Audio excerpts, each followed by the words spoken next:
Are you struggling with co-parenting after a divorce? Let's talk about how mindfulness can make it easier for you and your kids. Divorce is tough, especially on the kids. But with mindful co-parenting, you can create a stable, loving environment for them. First, remember to stay present.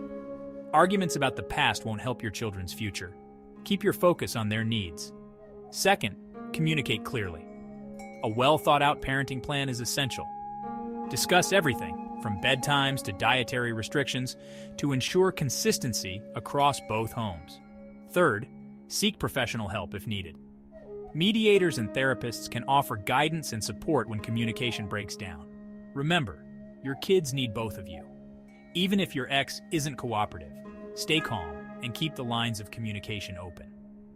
At Divorce with Dignity, we're here to help you build a peaceful co-parenting relationship, because your kids deserve the best of both of you.